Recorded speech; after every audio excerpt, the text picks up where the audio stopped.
Welcome to Off the Record, talking real estate with Joe and Makayla. If you're interested in the Portland, Oregon real estate market and want the unvarnished inside scoop, you've come to the right place.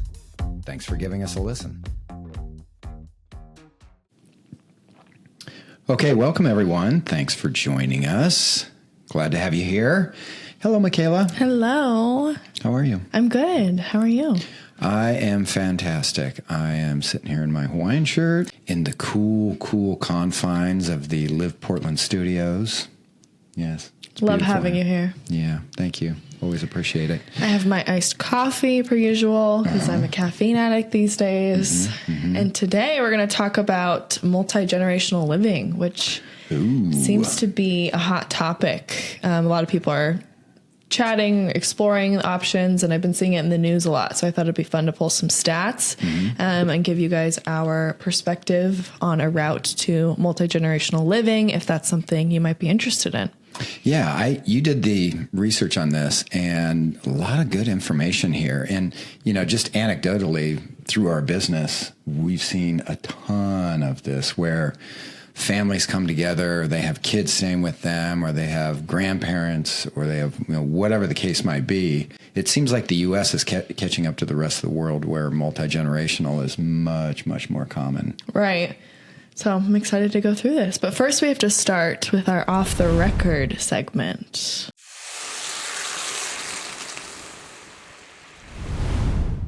And people might be like, oh, come on, Joe, get over it, blah, blah, blah. And I don't want to be talking out of school with some of our clients or different stuff like that. But it's bugging me, and it's a hot take. I am a little hot under the collar about sellers thinking that buyers are going to take on their deferred maintenance. A buyer comes in and there's mold, there's radon, there's a bad roof, there's electrical issues, and a seller will say, well, I'll do the mold or the radon, but I'm not doing the roof and I'm not doing the electrical. And it's like, those are maintenance items that have come up over the years in your house that you just haven't taken care of. Right. It's not the buyer's fault. Why would the buyer assume 20 years of your deferred maintenance? That's ridiculous. And it's all a negotiation, obviously. But when you take into consideration that it's deferred maintenance and the market that we're in right now, where we have 50% fewer buyers and getting a buyer for a home is incredibly difficult right now. Yeah. Walking away from a buyer because you don't want to do things that were, maintenance items on the home while you owned it that's a tough one. Right. It's a really tough one. Agreed. I think that goes back to why we always tell people, hey, get your home in the absolute best shape you can. Pre-inspections are great. Finding out things about your house that are going to come up later and just solving them so that you can have a smooth transaction. But it's tough. And I get it.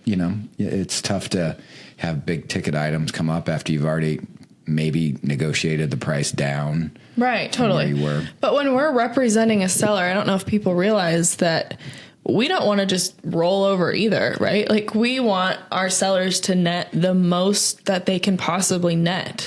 And us just suggesting that, X, Y, or Z needs to be done, we're not doing that just to keep the deal together. We're doing it because it's necessary for one, but for two, we're not going to be just getting you the highest quote and forcing you to fork over $40K or whatever it is. We're going to be busting our butts to make sure it's affordable as possible for you. And we're looking out for your best interest. And, people's best interest are getting the home sold. Right.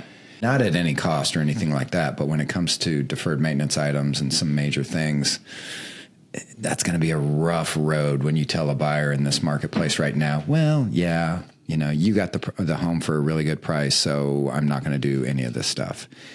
That flew in the previous market where it was a seller's market, but now it's really solidly a buyer's market, and you just have to be really super careful with that. Totally. And sellers just need to understand that things are expensive for buyers. Yeah, so exactly. They're freaked out, and I get it. So that's my little bug, my hot take. Okay. Hit us with yours, Mac. My little bug is just because Uncle Eddie listens to a blip of real estate news on his radio show doesn't mean that he knows everything about local real estate news. Or Aunt Martha just sold her home in Idaho, and this is how they did it there. Right. That's a good one, too. Yeah, that's a good one. There seems to be a disconnect in trusting professionals who are working in and on the business 24/7. And it hurts my heart a little bit. So when you're looking for a broker to represent you, go with somebody that you truly feel like you can trust, because a good broker is going to be supporting your best interests the whole way through. If we, look at the numbers and we decide it's not a good time for you to buy or sell, we are going to make that recommendation and point that out to you. We're not going to bamboozle you into making a decision that's going to hurt your financial interests. So. On that topic, I've got a dentist appointment tomorrow. I've got a cavity. Oh, no. And, I just want to talk to this doctor about how he's doing this, because I think I might have some pointers for him.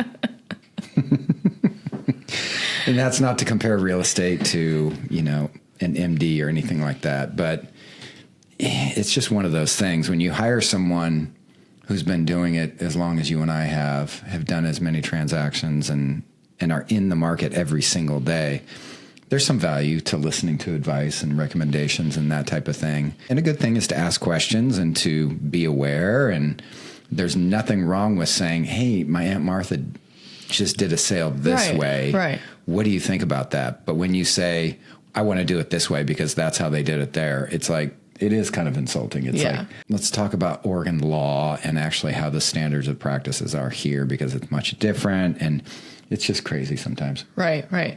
And we have a good understanding of the economy, the local economy and the global economy, but no one has the crystal ball either, especially Uncle Eddie. So all we can do is analyze the information that's given to us, look at past trends and patterns, and help you make an educated decision. Not claiming to know anything more than anybody else, but it's funny. Did I say Aunt Martha? Yeah, you did. Yeah.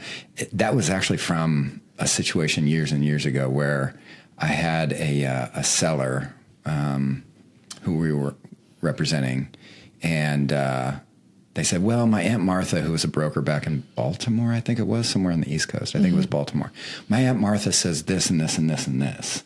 And I was like, oh, okay. None of which had any bearing on what we were doing here, Of course. And I actually called Aunt Martha and talked to her, and she was so sweet, and she was wonderful. And she was like, oh, really? He's quoting me on that stuff? I talked to him a long time ago, and she was like, I'm so sorry.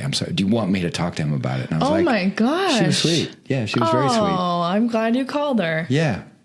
That's impressive. Whenever you can reach out to a professional, and she was great. She was great. Good. And that kind of nipped it in the butt right there. But it was kind of like, he was quoting things from what he had heard in the past and about her doing business in Baltimore, I think it was. And it's just kind of like,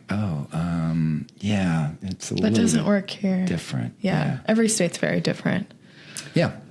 Okay, so that's the off-the-record hot take where we get things off of our chest.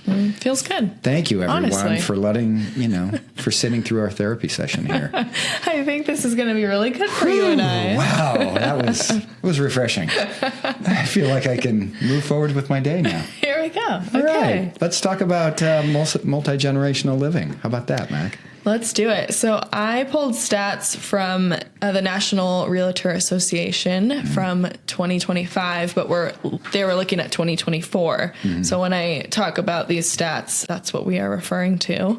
One thing I found interesting is that more than 1 in 4 Americans now live in multi-generational households, and that this number has nearly quadrupled in the last decade. Does not surprise me at all. No. I think that's very accurate. Go ahead. Another thing I found interesting when reading articles about this is that when I think of multi-generational living, I think of people like my parents taking in my grandparents because they need extra help and support and care. And while that's happening a lot, the trend it actually shows that families are combining households in the opposite direction. So kids are moving back into the home after college, or maybe they're never moving out, or they're staying there longer to save money, whatever it may be. I just thought that was interesting. Super interesting. Yeah, you're really striking a chord with me because, as you know, I have a 25-year-old who is at home and a 23-year-old who's out of the house now, but also comes home quite a bit. So it's kind of one of those things. Enough to eat all your food. Yep. Yeah, I'm fully understanding all that. And I see it all the time now. I see it all the time. Some of these stats, too, from NAR, National Association of REALTORs, 17% of all homes purchased last year were multi-generational. 17%. It's higher than I thought. Yeah, for sure. Gen X buyers ages 45 to 59, it was 21% purchased multi-generational homes. Younger boomers, 60 to 69. Is that a younger boomer? Kind of a misnomer there, I feel like 15% purchased multi-generational.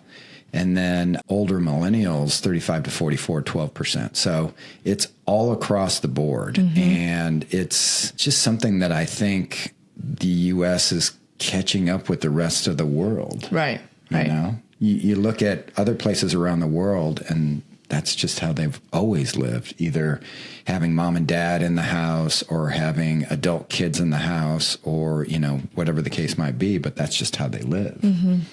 Yeah. And the American dream has been go buy a house on your own and do that. With affordability and everything else, it's getting tougher and tougher to do. Plus, it just makes sense. You know, when Stephanie and I, we built a home right next to her mom and dad, and we originally did it because we love them, obviously, and they're wonderful. But we had young kids at the time, and it was super helpful to have them be able to come over and watch the kids or, you know, whatever the case might be. But then things turn full circle and it's like, oh, a decade or two later and you're taking care of mom and dad and, you know, the whole thing like that. Right. You guys had a really special situation there. You could literally send them over the fence. Yeah, we had a gate between our fences and we would just open the gate and say, bye-bye. But how cool is that they got to grow up so close to their grandparents? Not many people can say that. No, and I think that gives you a certain empathy and understanding of the different stages of life, you know, and grandma and grandpa have different problems than mom and dad have and that you as a teenager have or those type of things. So I think it's good. Yeah, I do too. So 36% of buyers cited cost savings as their primary reason. Makes sense.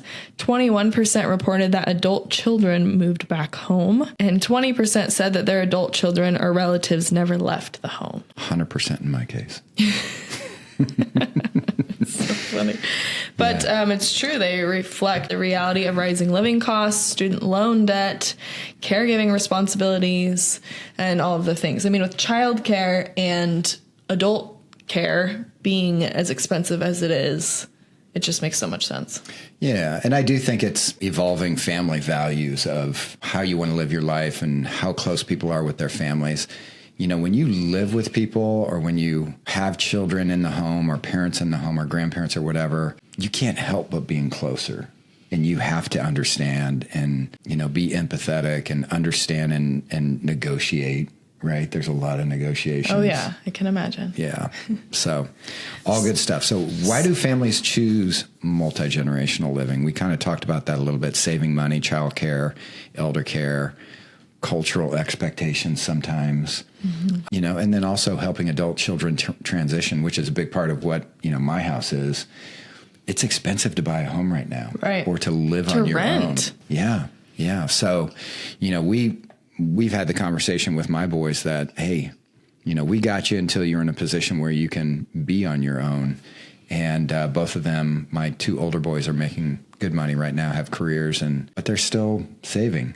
Yeah, it takes time. Yeah, but I'll share, we've had to have a few conversations about we're not going to pay for everything. You know what I mean? Yeah. Yeah, it's great, and we want you to save, but at the same time, that grocery bill, boy, ooh, that is something the cell phone bill, all of those things. Yeah. Totally. So let's talk about our suggestion for a path to finding a multi-generational home or situation, if that's something you're interested in. So like purchasing any real estate, unless you have cash, you got to get pre-approved for a mortgage first. Yeah. The benefit to buying with multiple family members is you can have multiple family members on that mortgage which oftentimes makes it easier to get pre-qualified.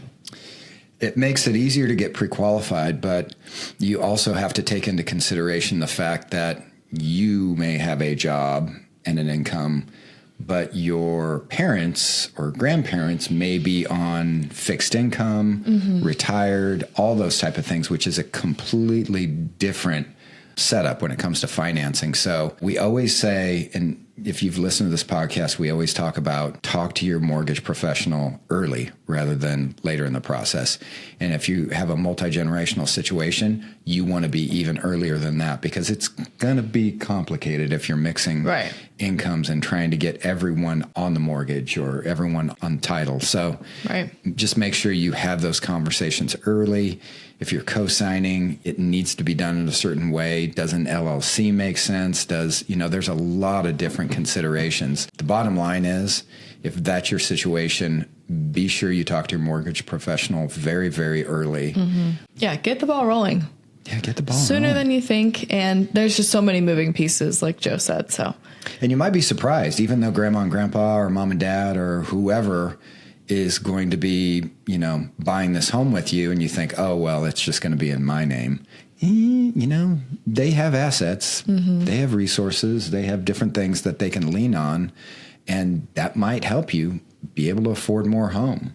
Exactly. And be able to set it up in a way that it's going to be fair and equitable for everyone. So, or maybe you have to kick somebody off of the mortgage loan because their credit isn't. That's always a consideration as high as well. As everyone else's. Yeah. We had a situation like that the other day. I think when you're starting your search, there's really 4 main options when looking at types of homes for this kind of setup. They don't build homes to support multi-generational. Yeah, demand definitely outstrips supply on this. Yeah. For sure. And we're starting to see more and more homes that are multi-generational ready, but it certainly doesn't come close to what the demand is for it right now. Right. So option 1 is to find a resale home that's already set up for multi-generational living.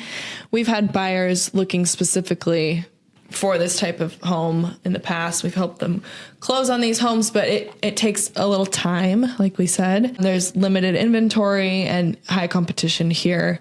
So you just have to keep an eye out. Sometimes brokers selling these homes don't market it in a great way either. Maybe they're not seeing the value. So you have to really pine through the listings for this type of thing. We've sold a few homes recently that I can remember that had quasi ADUs on the property. And that was a big part of, I think, how we got them sold, was the ability for people to say, oh, this could be something multi-generational wise, that we could have a grown child or have mom and dad or whoever come to the property if they need to. Just having that option, I think, is fantastic. Totally. Yes. And certainly adds value.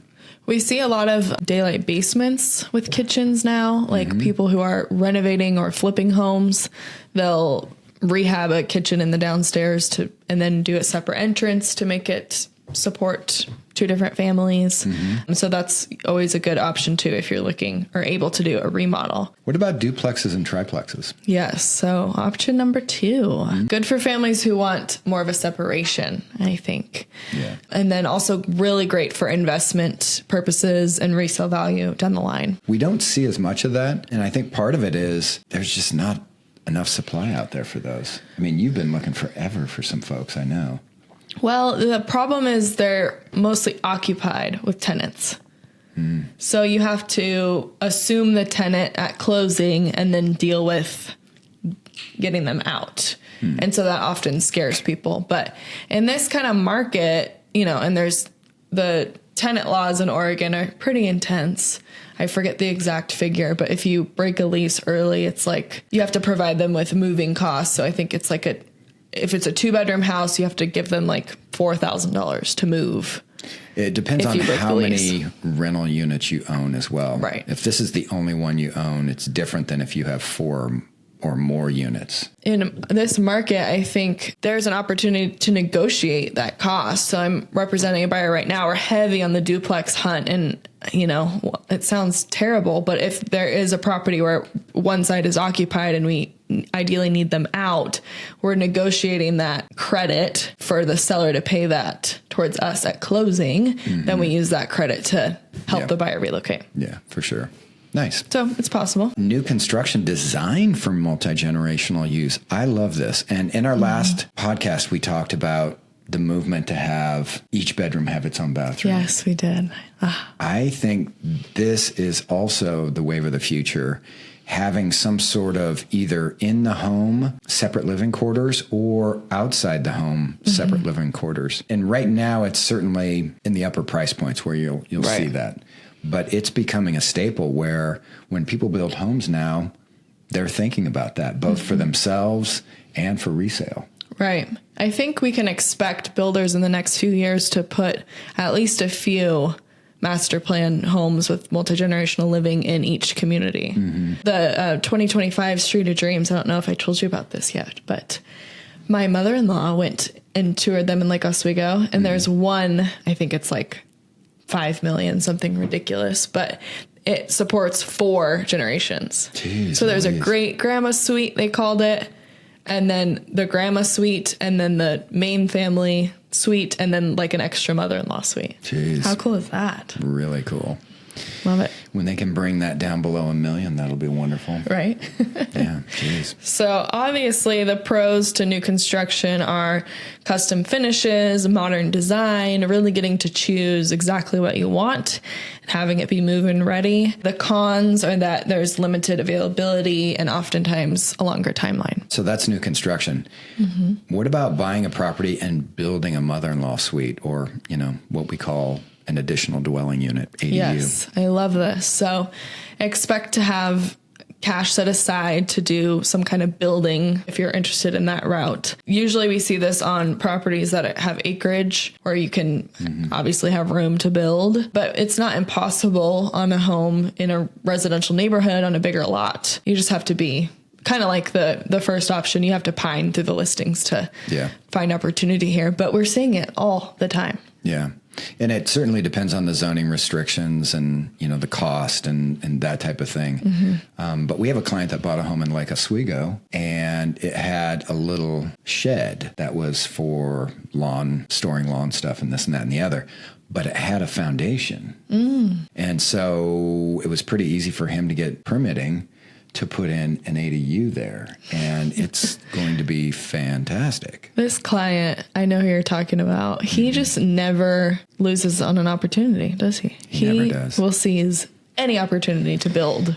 Any opportunity to improve his property, and I love that. Oh, yeah. And he's smart, and he's done extremely well with it.